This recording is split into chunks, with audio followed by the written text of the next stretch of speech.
I think the biggest reason that capitalism works is because it's formulaic.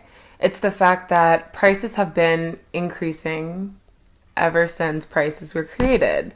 But because it's formulaic and it can be explained, or it could be explained with market pressures, and it can be explained with inelasticity and with, like gas prices especially can be explained by like wars.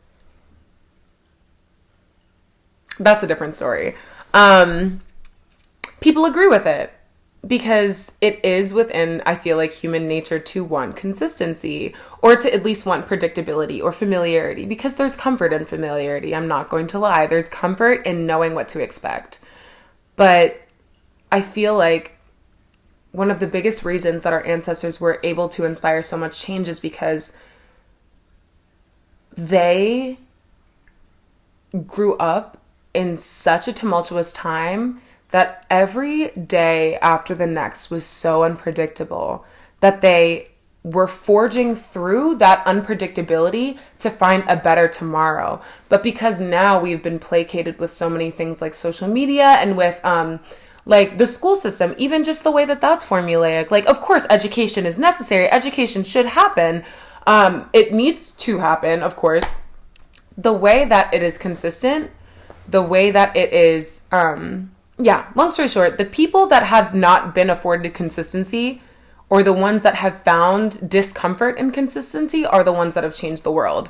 And because we have so many things now that are consistent, and because we have so many social pressures that always provide the same things, it's just something that we're growing into. Yeah, like we're moving lockstep with it. Like us becoming comfortable with this as a new normal is moving lockstep with these things slowly changing in front of our eyes. And then it's like, by the time we grow up and we've witnessed these same patterns over and over and over again kind of corrode at the well-being of people's humanity, but uphold the system that it's supposed to be shaped within, we realize that it's so fucked up and sinister. So many people are so severely depleted within themselves that they would rather succumb to consistency and familiarity than to change anything. And I think that's why I've realized one of the biggest ways that I can liberate myself is by holding nothing consistently. And I don't mean nothing. Like, of course, like still, I do hold a lot of constants. Like, I want to renew my lease, and I want to finish my degree and stay in school. But my thing is also like,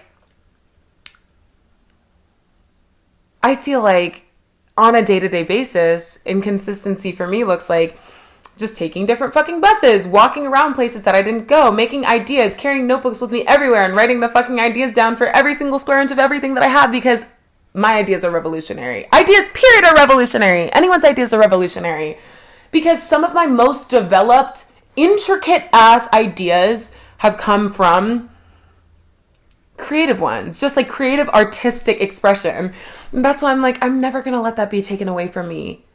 I'm never going to let that be something that I'm not afforded, because the second that you take away my humanity, you take away my soul. And if my soul's gone, then I'm literally just a vessel operating on the earth. And I'm like, that's why so many things are just happening in front of our eyes, because so many of us are just shells of ourselves. We're just vessels.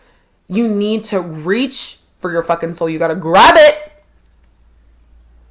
And you got to pull it to the forefront of your whole operation, is my thing, you know?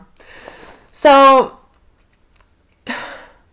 yes, it does look like a lot of the time days look different than ones before, but that's fun and that's necessary.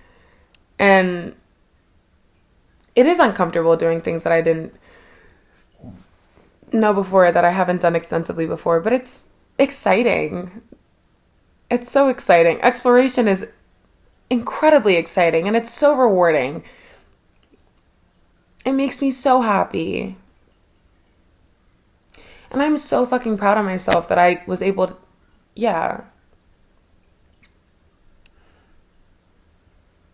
because 2023 was a really, really rough year for me.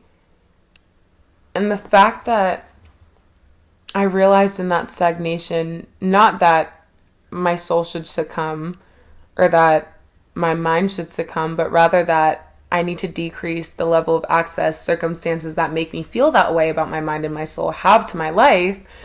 I am so proud of myself.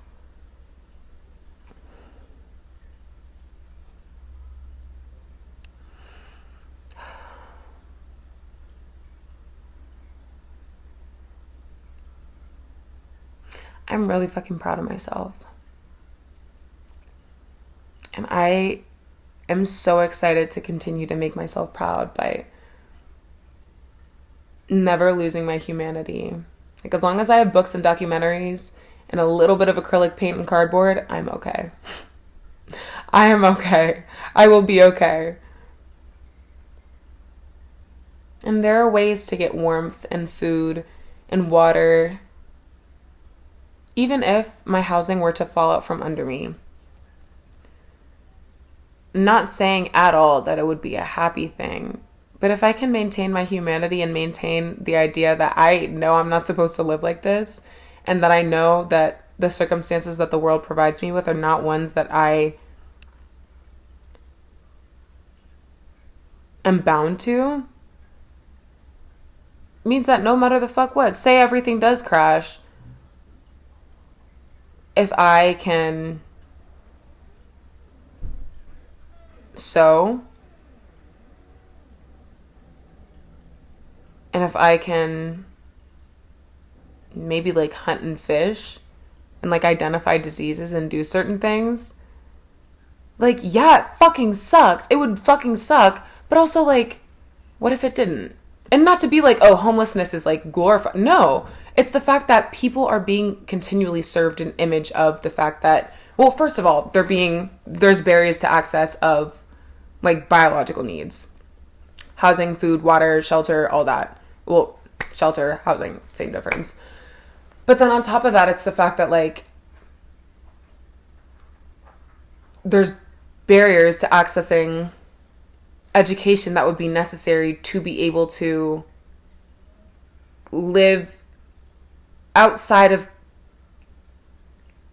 convention. And I don't mean convention in I mean like off the grid living, because technically it could be done. So much easier said than done. I don't want this at all to be taken as like, well, homeless people should just start homesteading. Like, no! Like, here's the thing though, it's like, yes, but it's not that simple is my thing. Like, I don't want this to be misconstrued I don't want this to be I don't want to say I don't like the word misconstrued, because however you receive, because words and all language is literally just socialized, nothing is misconstrued. It's just a matter of how it's received. Unless you do receive something a certain way and then you change it to,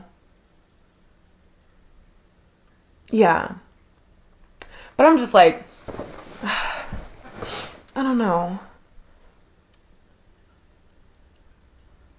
That's why I'm very big on like, a lot of the time, I try to keep cash in my car so that if I see someone that needs some money, I can give them some.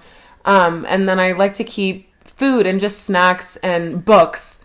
I love giving people books.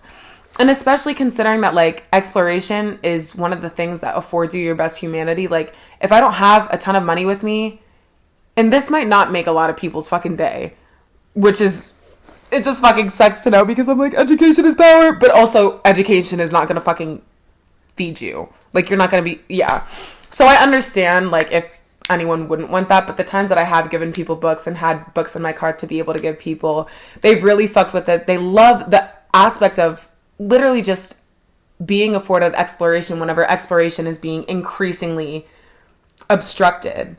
Like, the fact that exploration can be facilitated most now through the internet rather than through physical media is insane, because it's creating it so that a lot of people that don't have access to the internet don't have access to exploration and to education and all these things, which is why I really, really am a fan of physical media. But yeah, I want to get some hand warmers so that I can allocate those too, because it is just too fucking cold. It is too fucking cold. The wind is crazy. The snow is crazy. It is too fucking cold for people to be outside like this for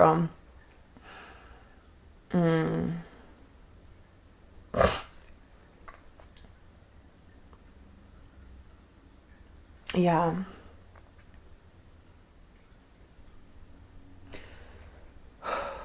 But I know, before all else, we are people and we are meant to be happy. We are meant to live good lives.